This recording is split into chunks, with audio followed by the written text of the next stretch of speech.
America's abundance was created not by public sacrifices to the common good, but the productive genius of free men who pursued their own personal interests and the making of their own fortunes. They did not starve the people to pay for America's industrialization. They gave the people better jobs, higher wages, and cheaper goods. With every machine they invented, with every scientific discovery, or the technological advance, and thus the whole country was moving forward or profiting, not suffering every step of the way. So a lot of you guys might wonder, why are you credible to talk about this? Well, I've taken history classes in college, and I've also taken government classes, and everything that I am going to talk about today is researched, and I've done quite a few and quite a lot of research on everything I'm going to talk about. So let's just hop right into it. So-called BLM protesters are tearing down churches and white pictures of statues of Jesus, claiming it is racist and a form of white supremacy. People are saying Jesus was indeed not white, but he was black. And both of those statements are false. Jesus was not black and he was not white. Jesus was in Israel, meaning he was Arabic, meaning he was actually brown. Not like the color of his skin really matters, because the point of Jesus is to bring salvation, not racism. Jesus didn't care about race. Jesus created every single race, and he views every race as equal. Trump says, "I've authorized the federal government to arrest anyone who defaces or tears down any monument, effective immediately. They will serve 10 years in prison." So if you destroy a monument, you will serve 10 years in prison. Communist expert Trevor London called the statue defacing happening across the nation a Maoist tactic of erasing the form of culture. Maoism is about building a new man and a new society. Kind of like the brewing of communism, doesn't it? London says you have to destroy all remnants of the old society and destroy the memorials in the former culture so that you can build a new society. Wow, sounds like communism. So in Russia, if you don't know, when communism came to Russia, Lenin took over Russia, promising a series of decrees, promising radical reforms, promising Russia the involvement in World War II to secure peace with Germany and bring Russian soldiers home. He took away former dictators' historical monuments and symbols. Communism, right there. Ding, ding, ding, ding, ding. They're taking away our monuments of our historical ancestors right now in America, which is exactly what they do during communism. Also, during all this, there was a vast brewing of a civil war when Lenin came over and took over Russia.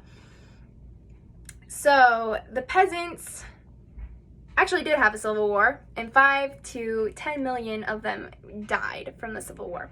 So if you can't smell the civil war brewing in America, I don't know where you've been, but they're trying to start a civil war in the US, and it's really sad because they're trying to bring communism into America.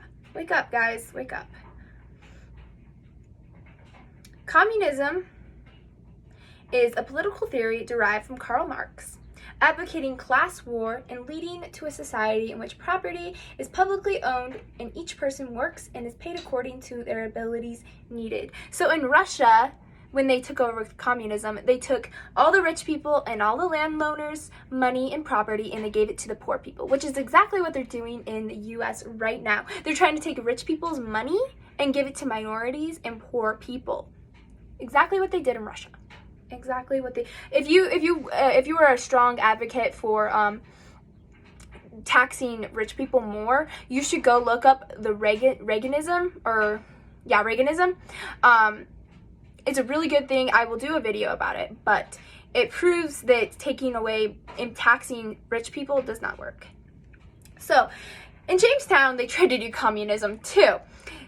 People in Jamestown didn't just die from water because they were, defecating in their water.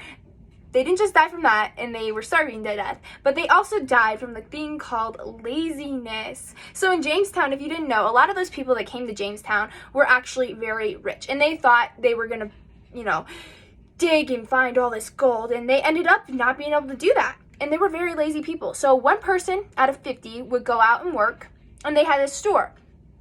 And that one person would put food in that store or whatever. And all 50 people would come and take from that store, but they weren't putting into that store. And that's why the people in Jamestown died. So in a perfect world, communism works, but we don't live in a perfect world. We live in a corrupt world where people and mankind is not perfect. That's why communism does not work. So, now that we've talked about that, the city of Seattle forced white employees to attend a racial Marxist re-educational seminar. The employees were informed they should be comfortable losing their jobs in a way of undoing their whiteness.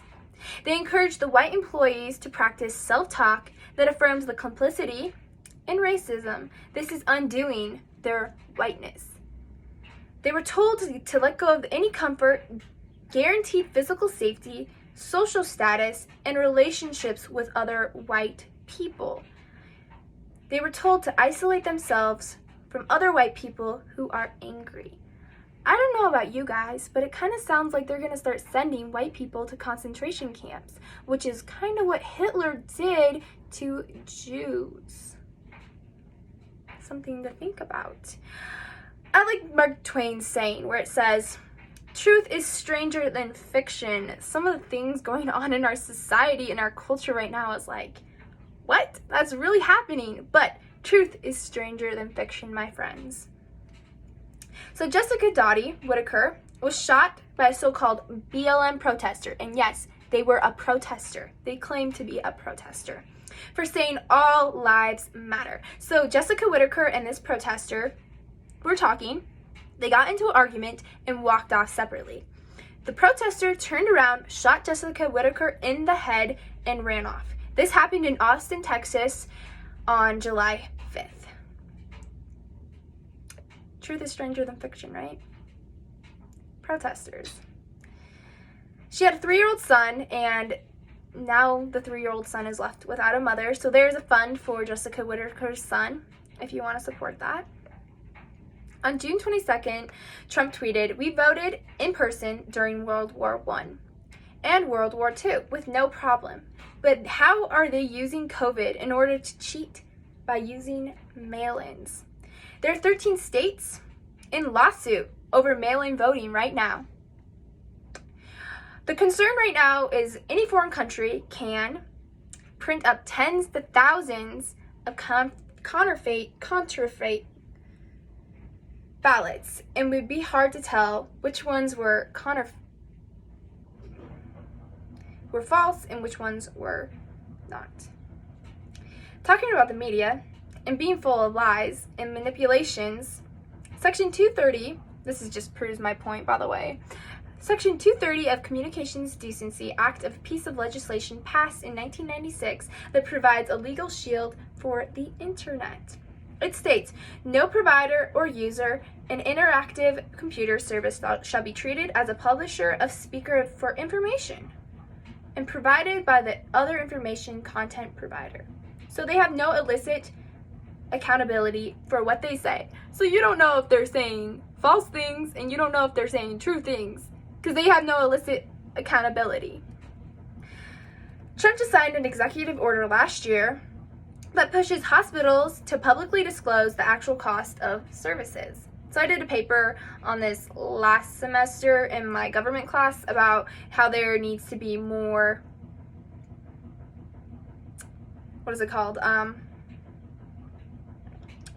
competition, brain fart, in the medical field. That's why America is the highest, we pay the most for our healthcare because there's no competition. So this executive order is called the Big Victory for Patients. Patients have the right to know what services are going to cost, and this gives the patients the option to look up at other hospitals to find which one is the best for them, and it creates competition in the medical field which will make the economy boom. Like I said, Donald Trump is a businessman, and he is going to make our economy go boom. Let's go, America. Trump 2020. It's been proven that states with little to no COVID restrictions are seeing less death rates than the ones who have higher restrictions. In South Dakota, they have had no COVID restrictions. They've seen 14 to 21 deaths total. Where California is the top highest city and state to have COVID restrictions, and they have the top highest death rate. So in Texas, when they opened up, COVID spiked, right?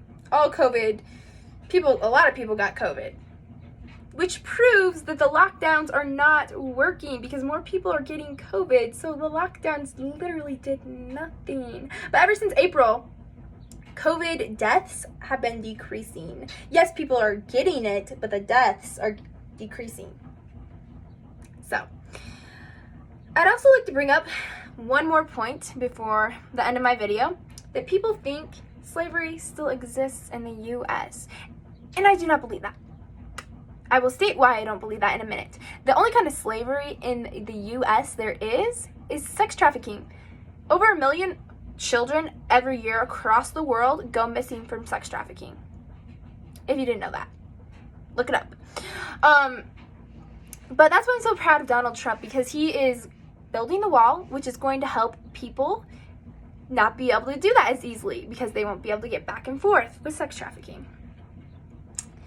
So, like I said, the 13th Amendment,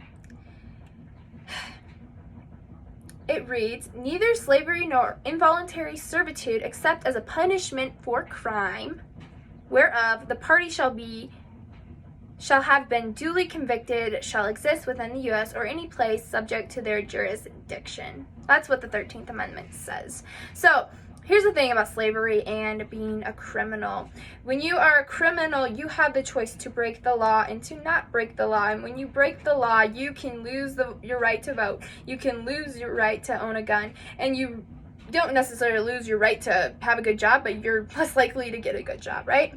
That's a choice. That's a choice you make when you break the law. With slavery, you don't choose to be a slave. You're forced into being a slave.